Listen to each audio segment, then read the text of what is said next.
शाळेतल्या मित्रांसोबत म्हणजेच आपले जे लहानपणीचे मित्र आहेत त्यांच्यासोबत कधी आणि कुठे जरी बाहेर जायचं असेल तर आमचा प्लॅन असा अचानक ठरतो बरं का. तर आज आम्ही चाललोय श्री क्षेत्र आगडगाव या देवस्थानाकडे.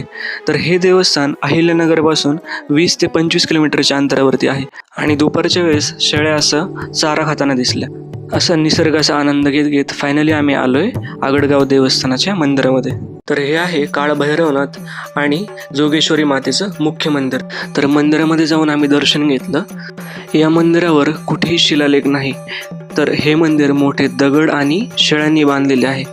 पुरातन असलेल्या नोंदीवरून आगडमल, रतडमल आणि देवमल राक्षसांनी त्याचे बांधकाम केल्याचे सांगितले जाते. आणि या परिसरात आडगाव, रतडगाव आणि देवगाव नावांची 3 गावे शेजारी शेजारीच आहेत. तर यात्रा किंवा रविवार जर असेल तर या ठिकाणी भाविक भक्तांची भरपूर प्रमाणात गर्दी होते.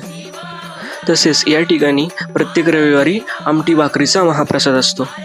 तर घरी रिटर्न जाताना मित्रांसोबत थोडेफार फोटोज काढले. चला तर भेटूया नेक्स्ट व्लॉगमध्ये.